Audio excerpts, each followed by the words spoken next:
ससुराल कभी मेरा हुआ ही नहीं, मायका मैंने खुद गवा दिया। मैं पल्लवी हूँ, एक 27 वर्षीय शादीशुदा लड़की। माफ कीजिएगा महिला, क्योंकि शादी के 2 साल के अंदर ही लड़कियों वाली मासूमियत, अल्लड़पन कुछ भी मेरे अंदर नहीं रहा था। बस एक जिंदा लाश की तरह अपने पति और ससुराल वालों की हाँ में हाँ करते हुए मशीन की तरह हुक्म मान रही थी। जब तक हुक्म मानती थी तब तक तो ठीक था, वरना तानों और गालियों के साथ साथ कभी थप्पड़ भी पड़ जाते थे। आज भी माँ जी के काम से बाजार आई थी साग सब्जियां लेने, तभी बाजार में अचानक दीप्ति भाभी दिखाई दी। थोड़ा ध्यान दिया तो समझ गई कि वो गर्भवती हैं और सिटी हॉस्पिटल से अपनी भाभी के साथ बाहर आ रही हैं।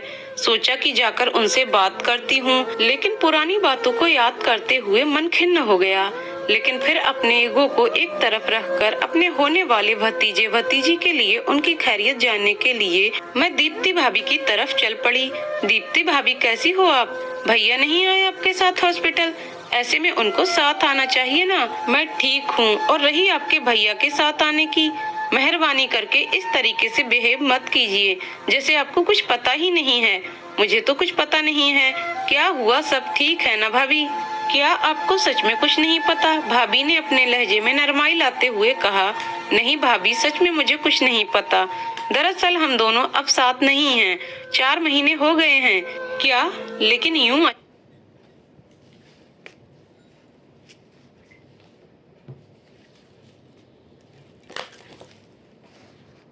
मुझ पर हाथ उठाकर मेरे भाभी ने अपने लहजे में नरमाई लाते हुए कहा।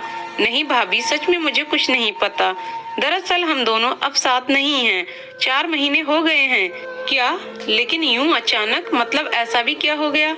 दीदी, इस हालत में मैं बाजार में ज्यादा देर तक खड़ी होकर बात नहीं कर सकती, पर इतना कहूंगी कि आपके भाई ने मुझ पर हाथ उठाकर मेरे आत्मसम्मान को छलनी किया था।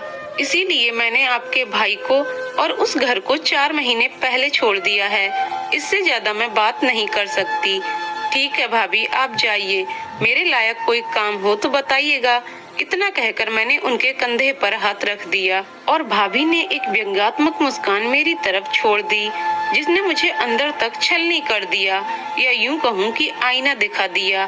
दरअसल बात आज से 2 साल पहले की है, जब दीप्ति मेरे बड़े भाई अस्मित से शादी करके हमारे घर आई थी। दीप्ति पढ़ी लिखी, संस्कारी और शांत स्वभाव की लड़की थी। नई शादी थी, इसीलिए वह भैया के साथ वक्त बिताना चाहती थी, और हम माँ बेटी को लगता था कि अगर भैया इसके साथ ज्यादा समय बिताएंगे तो ये उन्हें उड़ा कर ले जाएगी, जबकि ऐसा बिल्कुल भी नहीं था।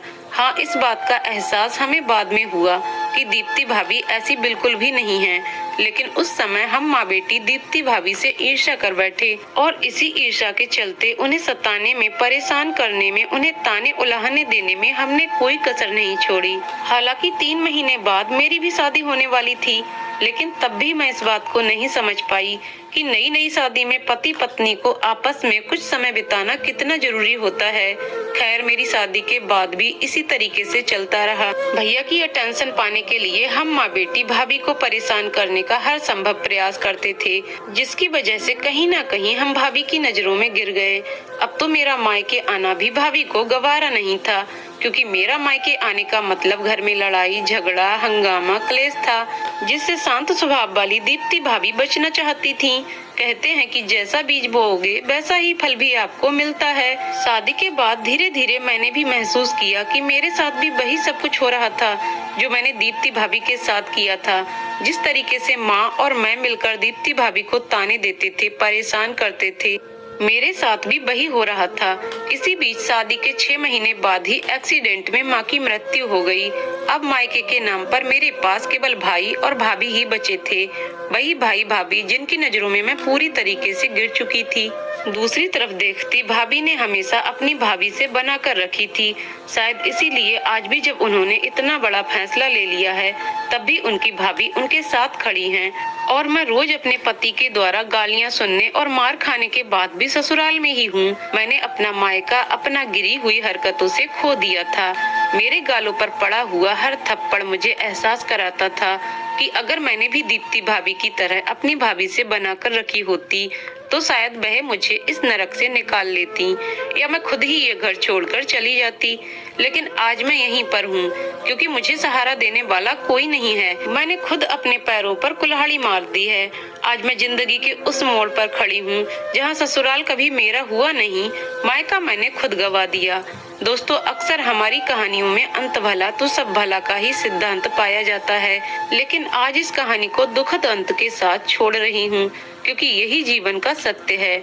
जैसा आप करोगे वैसा ही पाओगे। कहते हैं ना, बबूल के बीज बोकर आम का फल नहीं पाया जा सकता। ठीक वैसे ही दूसरों के साथ गलत करने वाला कभी खुश नहीं रह सकता। दोस्तों, आपकी इस कहानी को लेकर क्या राय है कमेंट करके जरूर बताएं। कहानी पसंद आई हो तो वीडियो को लाइक शेयर करें और चैनल को सब्सक्राइब करें। वीडियो को पूरा देखने के लिए बहुत बहुत धन्यवाद दोस्तों।